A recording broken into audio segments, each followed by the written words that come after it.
Video பார்க்குற எல்லாருக்கும் வணக்கம் நண்பா. இது உங்கள் ரஸ்லிங் கிங் தமிழ். நான் உங்கள் ரகுமான். இன்றைக்கி நம்ம சேனலில் சம் இன்ட்ரெஸ்டிங்கான ரஸ்லிங் நியூஸ் அப்டேட்டை பற்றி தான் பார்க்க போகிறோம். எல்லாமே இன்ட்ரெஸ்டிங்காக இருக்கும். வாங்க இன்றைக்கான ரஸ்லிங் செய்திகளை போகலாம். அதுக்கு முன்னாடி சேனலுக்கு ஃபஸ்ட் டைம் வந்திருக்க நண்பர்கள் சப்ஸ்கிரைப் பண்ணி பெல் ஐக்கானை கிளிக் பண்ணி வச்சுக்கோங்க. தினமும் போகிற ரஸ்லிங் செய்திகளை தமிழ் மொழியில் தெரிஞ்சுக்கோங்க. நீங்கள் எல்லாருமே இன்றைக்கி மெயின் ஈவெண்ட் மேட்சை பார்த்துருப்பீங்க. அந்த மேட்சை பொறுத்த வரைக்கும் நல்லா தான் இருந்தது. ஆனால் இந்த மேட்ச் முடிஞ்சதுக்கு அப்புறமா தான் நம்ம கெவின் ஓவன்ஸ் பார்த்திங்கன்னா தன்னுடைய முழுக்க வில்லத்தனத்தை காட்டி கெவின் ஓவன்ஸ் வந்து பயங்கரமாக சாமி ஜெயினை அட்டாக் பண்ணியிருப்பார். நீங்கள் கேட்கலாம், நட்புனா என்ன தெரியுமா, சாமி ஜெயின் ஃபெரவர் அப்படின்னு சொல்லிட்டு டிஷர்ட்டில் போட்டுட்டு இருந்த இந்த கெவின் ஓவன்ஸுக்கு என்னாச்சு, எதுக்காக இவர் இப்படிலாம் அட்டாக் பண்ணார் அப்படிங்கிற மாதிரி நீங்கள் கேட்கலாம். ஆக்சுவலி இப்போ நடந்து முடிஞ்ச டபிள்யூடபிள்யூடைய ராயல் ரம்பிள் பேப்பரியில் கெவின் ஓவன்ஸ் அந்த நிலைமையில் அடி வாங்க கடந்தும் கொஞ்சம் கூட திரும்பி பார்க்கல. ஸோ இது ஒரு மேட்ச் பேஸில் ஒரு 2 பேருக்கும் சாதகமாக தான் நின்றார். தனக்கு எதுவுமே பண்ணலை அப்படிங்கிற கோவம் கெவின் ஓவன்ஸ்க்கு வந்திருக்கலாம் மேபி. ஸோ அதனால் இன்றைக்கி இந்த ஸ்டோரி லைனை டெவலப் பண்ணி கெவின் ஓவன்ஸை அட்டாக் பண்ணுற மாதிரி வச்சுருக்கிறாங்க. எனக்கு தெரிஞ்சு 2 விஷயம் இருக்கலாம். ஒன்று, கெவின் ஓவன்ஸ் சாமி ஜெயினுக்கு ரெஸ்ல்மேனியாவில் மேட்ச் வேணும். ஆனால் கெவின் ஓவன்ஸுக்கு ரெஸ்ல்மேனியாவில் ஆல்ரெடி ஆப்போனண்ட்டாக ராண்டி ஆர்டன் ரெடியாக இருக்கார். அப்படி பார்த்தா இப்போ நடக்க போகிற எலிமினேஷன் சேம்பரில் இவங்க 2 பேருக்குள்ள ஒரு சிங்கிள்ஸ் மேட்சுக்காக இந்த ஸ்டோரியை டெவலப் பண்ணலாம். இது என்னப்பா அது சம்மந்தமே இல்லையே அப்படின்னு கேட்டிங்கன்னா சம்மந்தம் இருக்குது. சாமி ஜெயின் அண்ட் கெவின் ஓவன்ஸ் 2 பேருமே கனடா நாட்டில் தான் பார்த்தீங்கன்னா இப்போ வந்து டபிள்யூபிள்யூ வந்து எலிமினேஷன் சேம்பரை நடத்துகிறாங்க. ஒரு சொந்த நாட்டை சேர்ந்த 2 பேர் வந்து சண்டை போடுறாங்கன்னா அது பெரிய விஷயம். ஸோ அதுக்காக மேபி இந்த ஸ்டோரியில் இப்போ டபிள்யூபிள்யூ வந்து டெவலப் பண்ணிக்கலாம். எனக்கு தெரிஞ்சு டபிள்யூபிள்யூ இதுதான் வாய்ப்பு இருக்குதுன்னு நினைக்கிறேன். இப்போ நடக்க போகிற டபிள்யூடபிள்யூடைய எலிமினேஷன் சேம்பரில் கெவின் ஓவன்ஸுக்கும் சாமி ஜெயினுக்கும் ஒரு மேட்ச் நடக்க வாய்ப்பு இருக்குது. அண்ட் நீங்கள் எல்லாருமே பார்த்துருப்பீங்க, இந்த ஷோ முடிஞ்சதுக்கப்புறமா கெவின் ஓவன்ஸ் வந்து பயங்கரமான ஒரு தடை செய்யப்பட்ட மூவை யூஸ் பண்ணியிருப்பார். இந்த தடை செய்யப்பட்ட மூவை யூஸ் பண்ணி தான் நம்ம ராண்டி ஆர்டன் இது நாள் வரைக்கும் ரெஸ்லிங் கெரியருக்கு வராமல் இருக்கார். நம்ம கோடி ரோட்ஸுக்கும் கழுத்து உடஞ்ச மாதிரி காட்டியிருப்பாங்க. இப்போது சாமி ஜெயினுக்கும் கழுத்து உடஞ்ச மாதிரி டபிள்யூபிள்யூ வந்து ஒரு ஸ்கிரிப்ட் படி காட்டியிருக்கிறாங்க. ஷோ முடிஞ்சு போகும்போது சாமி ஜெயின் நடந்து போக முடியாமல் சிஎப்பாங்க பார்த்துருக்கிறாரு. பார்க்கும்போது என்னால் முடியலை அப்படின்னு சொல்லியிருக்காரு. உடனே ஆம்புலன்ஸு, ஸ்ட்ரெச்சரு மற்றும் அங்கே இருக்கிற ஸ்டாஃபு, நர்ஸு, டாக்டர் இவங்க எல்லாருமே வந்து சாமி ஜெயினை குண்டு கட்டாக தூக்கிட்டு போயிருக்கிறாங்க. சாமி ஜெயின் போகும்போது கூட பார்த்தீங்கன்னா ரசிகர்கள் மத்தியில் எனக்கு எதுவுமே இல்லை அப்படிங்கிறத தெரியப்படுத்தணும் அப்படிங்கிறதுக்காக ஃபேன்ஸ் மத்தியில் அப்படி தம்ஸ் அப் இருக்குல்ல, பரவாயில்ல நல்லா இருக்கேன்னு காட்டும்ல தம்ஸ்அப், அந்த தம்ஸ்அப் சிம்பிளை காட்டியிருக்காரு. ஸோ சாமி ஜெயினுக்கு பெருசாக எதுவும் இல்லை. ஸோ இது ஸ்கிரிப்ட் தான் அப்படிங்கிறது இதில் இருந்து தெரியுது. சாமி ஜெயின் மேபி எனக்கு தெரிஞ்சு கெவின் ஓவன்ஸ் கூட எலிமினேஷன் சேம்பரில் மோதலாம். அஃபிஷியலி பார்த்தீங்கன்னா எலிமினேஷன் சேம்பரில் வந்து 25,000 30,000 டிக்கெட் வரைக்கும் நாங்கள் விற்கிறோம் அப்படிங்கிற மாதிரி சொல்லியிருக்கிறாங்க. ராயல் ரம்பிளில் 70,000 டிக்கெட்டு அந்த அளவு இல்லாட்டாலும் கண்டிப்பாக இது ஒரு கனடா நாட்டில் பெரிய ஷோ தான். கனடாவில் எனக்கு தெரிஞ்சு இந்த அளவுக்கு டிக்கெட் விற்று டபிள்யூபிள்யூ ஷோ நடத்தலைன்னு நினைக்கிறேன். இப்போது நமக்கு கிடச்சிருக்கிற நியூஸ் அண்ட் அப்டேட் என்ன கேட்டிங்கன்னா, இதோடைய அஃபிஷியல் ஃபஸ்ட் லுக்கில் டபிள்யூபிள்யூ வந்து ஒரே ஒருத்தரை வச்சு தான் கவர் பேஜ் பண்ணியிருக்கிறாங்க. அது யாருன்னு கேட்டிங்கன்னா 16 time world champion John Cena. இந்த லுக்கு பார்க்கறதுக்கு உண்மையிலேயே கிளாசிக்காக அப்படியே விண்டேஜ் ஸ்டைலில் இருக்குல்ல, பார்க்கறதுக்கே அழகாக இருக்குல்ல. உண்மையிலேயே இது பார்க்கறதுக்கு எனக்கு ரொம்ப பிடிச்சிருக்குது. உங்களில் எத்தனை பேருக்கு இதை பார்க்கும்போது பிடிச்சிருக்குது அப்படிங்கிறத மறக்காமல் கமெண்ட் பாக்ஸில் கமெண்ட் பண்ணுங்க. உங்கள் எல்லாருக்குமே தெரியும், ஷார்லட் ஃப்ளேர் வந்து ராயல் ரம்பிள் வெற்றி பெறும்போது ஜே ஊசோவை காட்டிலும் அவங்களுக்கு தான் அன்லைக் வந்து ரொம்பவே அதிகமாக கிடச்சிருந்தது. ஆக்சுவலி ஷார்லட் ஃப்ளேர் வின் பண்ணுவாங்க அப்படிங்கிறது ரூமராக நியூஸாக எல்லாமே வந்துடுச்சு. பட் இருந்தாலும் அவங்க வெற்றி பெற்றதுக்கு அப்புறமா கூட ரசிகர்கள் யாருமே அவங்களை விரும்பலை. பல பேர் வந்து அவங்களுக்கு அன்லைக் தான் பண்ணியிருப்பாங்க. இப்போது ஜே ஊசோ வந்து இந்த வாரம் ராக்கு வரும்போது ரொம்பவே பயந்து தான் வந்தார். பிகாஸ் ஃபேன்ஸ் வந்து எப்படி ரெஸ்பான்ஸ் பண்ணுவாங்க, ஏன்னா நம்மளை வின் பண்ணது பல பேருக்கு பிடிக்கலை. ஸோ ஈட் போட வேண்டிய இடத்துல ஃபேன்ஸ் எல்லாம் பூ போட்டுட்டாங்கன்னா ஜே ஊசோட கெரியரே முடிஞ்சிடும். பட் ஆனால் ஃபேன்ஸ் எல்லாருமே நீ வந்து சாதிச்சிட்ட அப்படிங்கிற மாதிரி சொல்லியிருப்பாங்க. இந்த வார்த்தையை கேட்ட உடனே ஜே ஊசோ வந்து ரொம்பவே ஹாப்பியாக இருப்பார். ஸோ ரசிகர்கள் முன்னாடியே அது ஆக்சுவலாக ஒரு ரிங்குக்கு வந்தோடனே நீங்கள் சாதிச்சிட்டீங்க அப்படின்னு சொல்லும்போது அப்படியே ஷாக் ஆகி கண்ணாடியை கலத்தி கண்ணீர் விட ஆரம்பிச்சிட்டாரு. ஏன்னா ஜே ஊசோடைய இது ஒரு கெரியர் வெற்றி. ஒரு டேக் டீமராக இருந்தவர் சிங்கிள் கெரியரில் ஜெயிக்கணும் அப்படிங்கிறது சாதாரண விஷயம் இல்லை, அதுக்கெல்லாம் மச்சம் எங்கேயோ இருக்கணும்.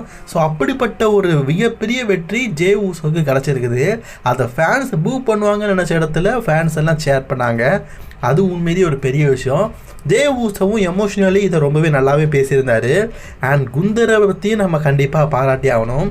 குந்தர் இந்த இடத்துல இந்த ஸ்டோரிக்கான டெவலப்பை எப்படி கொண்டு போயிருக்காருன்னா, ஜே ஊசோவை பார்த்து குந்தர் சொல்லியிருப்பார், உனக்கும் எனக்கும் ஒரு 4 தடவை மேட்ச் நடந்திருக்குது, இந்த 4 தடவையும் நீ அண்டர் ரேட்டாக தோற்று போயிருக்கிற, என்னை வீழ்த்ததுக்கு உன்னால் முடியாது, இதில் 3 தடவை என்கிட்ட டைட்டிலுக்காக நீ மோதிருக்கிற, அந்த டைட்டில் மேட்ச்லேயே நீ தோற்று தான் போயிருக்கிற, இந்த தடவையும் நீ தோக்க தான் போகிற அப்படிங்கிற மாதிரி சொல்லியிருப்பார். அதாவது நீ எத்தனை தடவை மோதினாலும் ஏன் கிட்ட நீ தோற்று தான் போவ அப்படிங்கிறத சிம்பாலிட்டிக்காக சொல்லி காட்டியிருப்பாரு. ஸோ எனக்கு தெரிஞ்சு WWE இதை வச்சு தான் கொண்டு போவாங்க போல இருக்குது. ரசல்மேனியாவில் இதுவரைக்கும் ஜே ஊசோ குந்தரை பீட் பண்ணதில்லை, இதில் எப்படி அவர் சாம்பியன்ஷிப்பை வின் பண்ணுவார் அப்படின்னு சொல்லிட்டு இந்த ஸ்டோரியை டெவலப் பண்ணி தான் ரசல்மேனியாவில் மேட்ச் கொண்டு போவாங்க போல இருக்குது. ஆனால் ஜே ஊசோ இன்னொரு விஷயமும் சொல்லியிருக்காரு, அவர் NXTக்கும் போவாராம் அண்ட் ஸ்மாக்டவுனுக்கும் போவாராம், அங்குள்ள சாம்பியன்ஸ்கிட்டையும் பேசி முடிவை எடுத்து அதுக்கப்புறம் தான் எந்த நல்ல சாம்பியன்ஷிப் கூட நான் மோதுவேன் அப்படிங்கிற மாதிரி சொல்லியிருக்காரு. ஆக்சுவலி ஜே ஊசோவே சொல்லிட்டாரு, இப்போ நடந்து முடிஞ்ச ராயல் ரம்போடைய ஆஃபேரில் நான் குந்தர் கூட தான் மோதுவேன்னு. பட் இருந்தாலும் இந்த ஸ்டோரியை கொஞ்சம் டெவலப் பண்ணி போன வருஷம் எப்படி கோடி ரோட்ஸ் கன்ஃபியூஸாக கொண்டு போனாங்க, கடைசியில் ரோமன் ரெயின்ஸ் கூட தான் மோதினார், அந்த மாதிரி இதையும் கன்ஃபியூஸாக கொண்டு போகிறதுக்கு வாய்ப்புகள் அதிகமாக இருக்குது. டோட்டலி WWE ரசல்மேனியாக்கான ஹைப்னஸை ஒரு பயங்கரமான கிரியேட்டிங்காக பண்ணியிருக்காங்கன்னே சொல்லலாம். நான் ரொம்பவே எக்ஸைட்மெண்ட்டாக இருக்கிறேன் ரசல்மேனியா என்ன நடக்கும், எப்படி ஸ்டோரி என்ன கொண்டு போவாங்கன்னு. உங்களுக்கு எந்த அளவுக்கு எதிர்பார்ப்பு இருக்குது அப்படிங்கிறத மறக்காமல் கமெண்ட் பாக்ஸில் கமெண்ட் பண்ணுங்கள். குந்தருக்கும் ஜே ஊசுக்குமான ஸ்டோரி லைன் இப்போ தான் சூடு பிடிக்க ஆரம்பிக்குது. ஜான்சினா இன்றைக்கி ராலை மேட்ச் விளையாடி குவாலிஃபை மூலிமா ஒரு சண்டை போட்டுருக்கலாம்.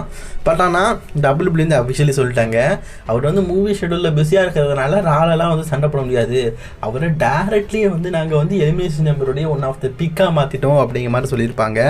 ஸோ அதுக்கான போஸ்டர் இது தான், மென்ஸுக்கான சாம்பியன் மேட்ச் அண்ட் ஜான்சினா எந்த இடத்துல இருக்கார் அப்படிங்கிறத பார்த்துக்கோங்க. ஸோ மிச்சம் இருக்கிற 5 பேரில் இன்றைக்கி சாமி ஜெயினை எதிர்த்து சிஎம் பங்க் ஃபஸ்ட் எவராக சண்டை போட்டிருப்பாரு. இதுக்கு முன்னாடி சாமி ஜெயின் கூட சிஎம் பங்க் சண்டை போட்டது இல்லை. இந்த மேட்சும் ரொம்ப நல்லா இருந்தது. இந்த மேட்சோடைய எண்டிங்கில் சிஎம் பங்க் வின் பண்ணிட்டாரு. ஸோ கண்டினியூவாக ரால செகண்ட் மேட்சை ரிட்டர்ன் ஆனதுக்கப்புறம் வின் பண்ணியிருக்காரு. ஸோ இப்போ நடக்க போகிற எலிமினேஷன் சாம்பரில் சிஎம் பங்கும் ஒன் ஆஃப் தி மெம்பராக இருக்கிறாரு அப்படிங்கிறது குறிப்பிடத்தகுந்த விஷயம். இதில் எப்படி நம்ம சிஎம் பங்க் வெளில போகிறாரு அப்படிங்கிறத வெயிட் பண்ணி பார்ப்போம். ஸோ ஏன்னா அவருக்கு டஃப்பு கொடுக்குற மாதிரி ஒருத்தர் ராயல் ரம்பிள் இருக்காருன்னா அது ஜான் சீனா. சீனாவா பங்கா, வெல்டன் சீனாவா இல்லை சிஎம் பங்கா அப்படிங்கிறது இப்போ நடக்க போகிற எலிமினேஷன் நம்பரில் தெரிஞ்சிடும். ஒருத்தருக்கு ஒருத்தர் டஃப்பு கொடுக்கறதுல மிகப்பெரிய ஆளுங்க. இதில் யார் வெற்றி பெறா அப்படிங்கிறத வெயிட் பண்ணி பார்ப்போம். ஜே ஊசோ தான் ராயல் ரம்பிள் வின்னர். பட் இருந்தாலும் WWE ஃபேன்ஸ் ஒரு எக்ஸாம்பிளை வச்சு ஒன்று சொல்கிறாங்க. அதாவது ஷார்லட் ஃப்ளேர் இருக்கிறாங்கல்ல, அவங்க WWEடைய ராயல் ரம்பிள் வின் பண்ணி NXTயில் இருக்கிற சாம்பியன்ஷிப்பாக மோதிருப்பாங்க, ராயல் ரம்பிள் வெற்றி பெற்று. அதே மாதிரி இப்போதைக்கு பார்த்தீங்கன்னா ஜே ஊசோ வின் பண்ணது பல பேருக்கு பிடிக்காதனால வேர்ல்டு டைட்டிலோ அல்லது அன்டிஸ்பியூட்டட் யூனிவர்சல் சாம்பியன்ஷிப் பதிலாக NXT சாம்பியன்ஷிப் அல்லது TNA சாம்பியன்ஷிப்புக்காக மோத வாய்ப்பு இருக்குது. ஏன்னா WWEயும் TNAயும் பார்ட்னர்ஷிப்பில் இருக்கிறனால அந்த சாம்பியன்ஷிப்பாக மோத வாய்ப்பு இருக்குது அப்படிங்கிற மாதிரி சில பேர் சொல்லிட்டு இருக்கிறாங்க. நான் அந்த சில பேர்கிட்ட சொல்லிடுறேன், ஜே ஊசோவை உங்களை பார்த்தா என்ன தெரியுது, மட்டன் தட்டி பேசிக்கிட்டே இருக்கிறீங்க. ஜே ஊசோ அந்த மாதிரிலாம் மோத மாட்டார். மோதுனா அன்டிஸ்பியூட்டட் யூனிவர்சல் சாம்பியன்ஷிப் அல்லது வேர்ல்டு வைட் சாம்பியன்ஷிப்பாக தான் மோதுவார். ஸோ ஜோ என்ட்ரி NXTயில் இருக்கிற ஓபா ஃபெமி அவங்கெல்லாம் டஃப்பான ஆப்பனண்ட் தான். ஸோ ஆனால் அவங்க கூட மோத மாட்டார். ஜே ஊசோ இந்த வருடம் ரசல்மேனியாவில் ஒரு கெரியர் மூவ்மெண்ட் பண்ண போகிறாரு. அதுதான் சிங்கிள் டைட்டில் வின் பண்ண வர்றது. அது சிங்கிள் டைட்டில் வின் பண்ணுறது மட்டும் ஒரு பெரிய மூவ்மெண்ட் கிடையாது. ஹெவி வெயிட் சாம்பியனாக அவரோட குடும்பத்தில் முதல் நபர் ஆக போகிறாரு. ஏன்னா அவர் குடும்பம் சொல்கிறது அவங்க அப்பா வழி குடும்பம். அவங்க அப்பா இவங்க பிள்ளைங்க. இதில் அவங்க அப்பாவும் ஹெவி வெயிட் சாம்பியன் வின் பண்ணது கிடையாது, ஜிம்மி சோலோஸுக்காகவும் வின் பண்ணது கிடையாது. இது ஜே ஊசோடைய ஒரு கெரியர் வெற்றி மூவ்மெண்ட். அதில் என்ன வெற்றி பெறாரு அப்படிங்கிறத வெயிட் பண்ணி பார்ப்போம். ஷார்லா ஃப்ளர் இன்றைக்கி ஓப்பன் டாக்காக ஒரு விஷயத்த பேசியிருப்பாங்க. என்னென்னா ஃபேன்ஸ் எல்லாருமே என்னை பூ பண்ணியிருப்பாங்க, ஆனால் எனக்கு கவலையே இல்லை, ஏன்னா நான் 2024 இதை விட ஒரு கஷ்டத்தை அனுபவிச்சுட்டேன் அப்படின்னு சொல்லியிருப்பாங்க. அது என்ன கஷ்டம் அப்படிங்கிறது உங்களுக்கு புரிஞ்சுதா? புரியலன்னு அடுத்த வீடியோவில் சொல்கிறேன். ஏன்னா அது டீட்டெயிலாக சொல்லணும். அது ஒரு ராமர் கதையில், ராமர் தேடிய செய்தி கடலை, அது ப்ரிஃபராக சொல்கிறேன்.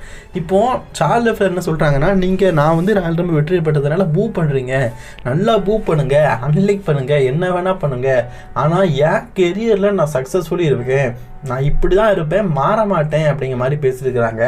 ஸோ ஷார்லா ஃப்ளர் தான் கேரக்டரில் பார்த்தீங்கன்னா ஆழமாக இருக்கிறாங்க. நான் வில்லன் தான், என்ன வந்து ஃபேஸ் தரலாம் இருக்க மாட்டேன், நான் இப்படி தான் அப்படிங்கிறத சிம்பாலிட்டிக்காக காட்டியிருக்கிறாங்க. ஓகே, நீங்கள் ரசனிங் செய்யல, அவ்வளோதான். அடுத்து நல்லதொரு ரசனிங் செய்யலை அவங்கள சந்திக்கிறேன்.